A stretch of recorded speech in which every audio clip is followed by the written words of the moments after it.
Hello everyone. अभी हम लोग जो ज्योग्राफी का लेक्चर देख रहे थे, इस लेक्चर्स के अंदर हमने एक आप लोगों से पूछा था विभिन्न प्लेटफॉर्म पे कि किस टॉपिक के ऊपर क्वेश्चन, किस टॉपिक के ऊपर आप लोग को सबसे ज्यादा डाउट रहता है। तो जो सबसे ज्यादा टॉपिक्स निकल कर आया है, जो सबसे इम्पोर्टेंट टॉपिक्स निकल कर आया है आप लोगों की तरफ से, वो है आपका ओशियनिक करंट। ठीक है, तो आज हम लोग डिस्कस करेंगे किसके बारे में, ओशियनिक करंट, महासागरीय जलधाराओं के बारे में चर्चा करेंगे और देखेंगे कि महासागरीय जलधाराएं का क्या क्या इम्पैक्ट होता है, कौन कौन सी महासागरीय जलधाराएं हैं। बता दूं कि इससे एक क्वेश्चंस तो बिल्कुल डेफिनेटली आपको हर एक एग्जाम्स में, पीसीएस में मिल ही जाएंगे या यूपीएससी में मिल ही जाएंगे। जैसे कि ऐसे क्वेश्चन पूछ सकते हैं कि कौन कौन सी गर्म जलधाराएं हैं, कौन कौन सी ठंडी जलधाराएं हैं, ठीक है, या कौन अटलांटिक महासागर की जलधारा है, कोई कौन पैसिफिक ओशन की जलधारा है। तो ऐसे करके एक नए क्वेश्चन तो पूछ ही लेते हैं।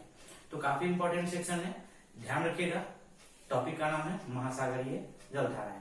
ठीक है, तो सबसे पहले तो इसके कुछ फैक्ट्स के बारे में देखते हैं कि क्या क्या है महासागरीय जलधाराएं। तो महासागरीय जलधाराओं की जो उत्पत्ति होती है, इनकी उत्पत्ति का जो सबसे प्रमुख कारण होता है वो होता है हवाओं का चलना। सबसे पहले तो ये समझते हैं कि महासागरीय जलधाराएं क्या है। तो हवाओं, पानी का, जल का एक स्ट्रीम, एक फ्लो, ठीक है, जो कि महासागर के अंदर चलती है और यह जो है ना, वहां चलने के कारण उस जगहों पे जहां पर ये पहुंचती है, वहां के क्लाइमेट में कुछ न कुछ ये चेंजिंग लाती है।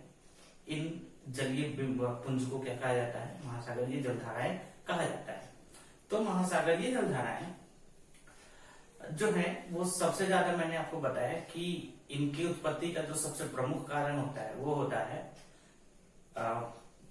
वायु का जो प्रभाव होता है। वो वायु के प्रभाव से सबसे ज्यादा महासागरीय जलधाराएं प्रभावित होती हैं। हवाएं चलती हैं और हवाओं के चलने के कारण जिस दिशा में हवा चलती है उसी दिशा में ये महासागरीय जलधाराएं भी चलती हैं। इसके बाद महासागरों के अंदर विभिन्न प्रकार के उच्चावच होते हैं, ठीक है, विभिन्न प्रकार के स्ट्रक्चर्स होते हैं, हाईलैंड्स होते हैं, ग्योर्ड्स होते हैं, माउंटेन्स होते हैं। तो इनके कारण भी क्या होता है, महासागरीय जलधाराओं की जो उनकी जो दिशा होती है वो बदल जाती है। इसके अलावा जो तट रेखा होती है, ठीक है, जो क्योंकि ये जो महासागरीय जलधाराएं जो चलती हैं वो तटों से के समानांतर चलती है। जो आपका महाद्वीपीय तट होता है उससे होकर चलती हैं। तो तटों के अकॉर्डिंग भी महासागरीय जलधाराएं चलती हैं। जैसे कि तट, अगर तट की ऐसी संरचना है कि वो महासागरीय जलधाराओं को क्या करता है, चलने में सहयोग देता है। कभी कभी एक ऐसा तटीय भाग हो जाता है जिसके अंदर महासागरीय जलधाराएं प्रवेश करने के बाद फिर वहां से निकल नहीं पाती। कहने का अभिप्राय ये है कि महासागरीय जलधाराओं को ये सारे फैक्टर्स जो होते हैं वो प्रभावित करते हैं। तो कैसे पढ़ा जाए जो कि महासागरीय जलधाराएं याद रहे, क्योंकि आपके यही क्वेरीज थे कि सर वो याद नहीं रहते हैं। तो महासागरीय जलधाराओं को सबसे पहले हम लोग ओशियनिक पार्ट में डिवाइड कर लेते हैं कि कौन कौन सा ओशियन है, और सभी महासागरीय जलधाराओं को ओशियंस में देखने के बाद उसको नॉर्थ और साउथ में डिवाइड कर देंगे। ठीक है, तो इससे क्या होगा, आपका ये इसको पढ़ना काफी आसान हो जाएगा। तो सबसे पहले हम लोग शुरुआत करते हैं किसके साथ, महासागरीय जलधाराओं में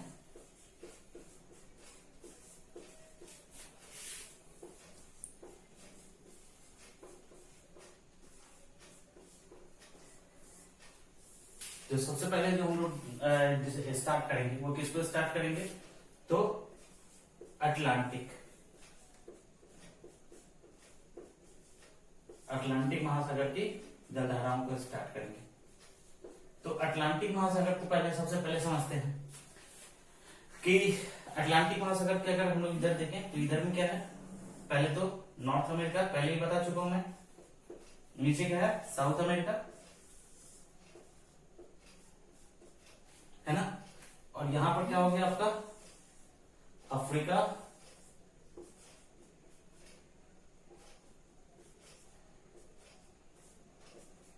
और यहां पर क्या है, तो यूरोप।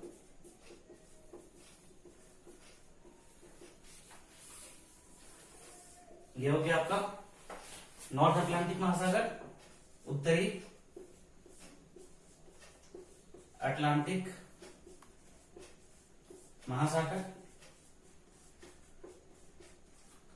और ये हो गया दक्षिणी अटलांटिक महासागर। तो फर्स्ट ऑफ ऑल हम लोग उत्तरी अटलांटिक महासागर को देखते हैं।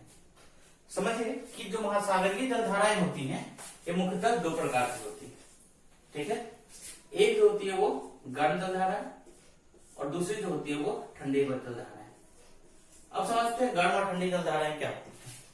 देखिए ये क्या है, इक्वेटर है, मैंने बताया ये भूमध्य रेखा है। तो भूमध्य रेखा पर हम लोग जानते हैं कि सूर्य का जो प्रकाश होता है वो डायरेक्टली इंसिडेंट होता है। तो जब सूर्य का प्रकाश डायरेक्टली इंसिडेंट होगा तो यहाँ पर क्या होगी, गर्मी ज्यादा होगी। तो यहां से चलने वाली जो जलधाराएं होंगी वो क्या होंगी, गर्म होंगी। और ऊपर में क्या है, पोल्स हैं, ध्रुव हैं। तो ध्रुवों से जो चलने वाली महासागरीय जलधाराएं होंगी वो क्या होंगी, ठंडी होगी। समझ रहे हैं।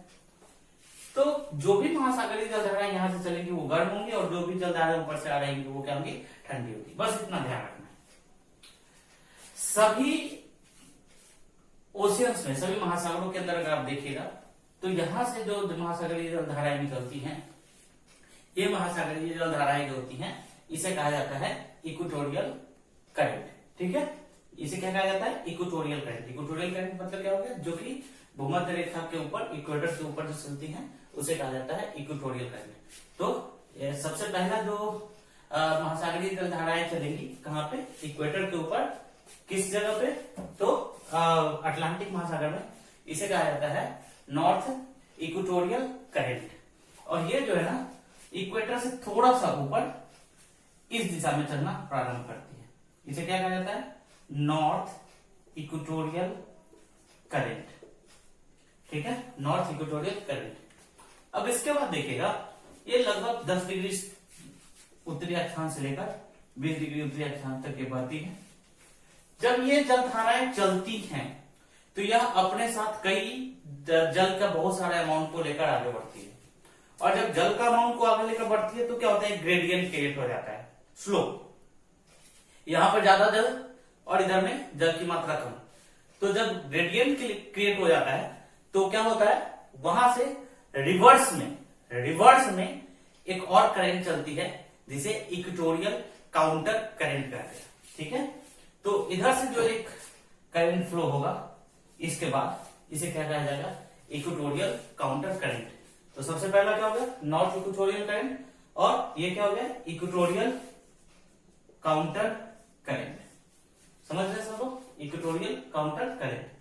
बड़े इसके बाद नॉर्थ अमेरिका के कोस्ट पे यहाँ पर एक और करंट चलता है। इस करंट को कहा जाता है, जो कि काफी गर्म जलधारा है, इस जलधारा को कहा जाता है गल्फ ऑफ स्ट्रीम। क्या कहा जाता है, गल्फ स्ट्रीम।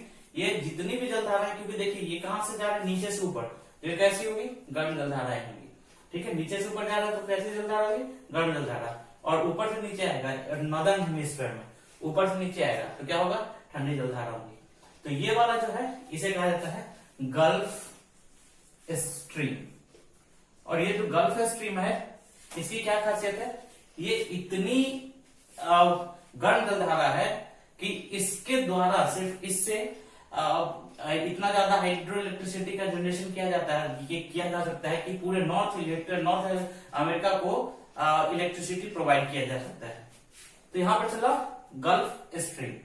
उसके लिए गल्फ स्ट्रीम जब आगे बढ़ता है तो आगे बढ़ने के बाद इसे कहा जाता है नॉर्थ अटलांटिक ड्रिफ्ट। क्या कहा जाता है, नॉर्थ अटलांटिक ड्रिफ्ट, मतलब उत्तरी अटलांटिक प्रवाह। समझ रहे हैं। फिर से देखिए, north equatorial current, equatorial counter current, gulf stream, north Atlantic drift. समझ रहे हैं, यहां तक ध्यान में है। इसके बाद क्या होता है, जब ये आगे ऊपर से नीचे आगे की तरफ बढ़ती है तो यहाँ पर ये जो अफ्रीका है, अफ्रीका के, अब ये देखिए ये जो जलधारा है ये ऊपर से नीचे आ रही है, तो अफ्रीका की इस कोस्ट पर जो जलधारा चलती है, इस जलधारा को क्या कहा जाता है, तो कहा जाता है कनेरी जलधारा, कनेरी करंट, ठीक है। और ये कैसी जलधारा होगी, तो ये होगी आपको ठंडी जलधारा। North equatorial current, equatorial counter current, gulf stream, north Atlantic drift, और इधर की तरफ कनेरी करंट। समझ रहे हैं, कोई दिक्कत है ना। और ऊपर से एक हल्की सी जलधारा आती है यहाँ पर, जिसको कहा जाता है, यहाँ पर ग्रीनलैंड है, याद होगा आपको, तो इसे कहा जाता है ग्रीनलैंड करेंट। ठीक है, तो ये था आपका कौन सा, north Atlantic current, north Atlantic ocean complete है। इसके बाद हम लोग देखेंगे south Atlantic ocean. South equatorial current, south Atlantic ocean के बारे में देखेंगे। ठीक है, तो साउथ अटलांटिक ओशियन के अंदर भी सेम फेनोमेना है। आपको बस ये ध्यान रखना है कि नॉर्थ इक्वेटोरियल करंट, नॉर्थ जो अटलांटिक ओशियन था, तो वहां पे जो इक्वेटोरियल करंट था वो इधर से स्टार्ट हुआ था। ठीक है ना, कौन सा डायरेक्शन हो गया ये, आप देखिए ध्यान से, ये क्लॉकवाइज डायरेक्शन। जब ये सदर्न हेमिस्फीयर में जाता है तो ये स्टार्ट होता है एंटी क्लॉकवाइज डायरेक्शन से। बस इतना ही ध्यान रखना है, बात बाकी बहुत आसान है। इक्वेटर से निकल रहा है तो कैसा होगा, एक कैसा करंट होगा, गर्म जलधारा होगी, वार्म करंट होगा। ठीक है, और यहाँ पर क्या पोल्स है, तो यहां से जो करंट निकल रहा होगा वो क्या होगा, वो आपको ठंडी जलधारा होगी। तो स्टार्ट करते हैं किसके साथ, ये आपका जो ये इक्वेटर के पास जो करंट फ्लो हो रहा है उसके साथ।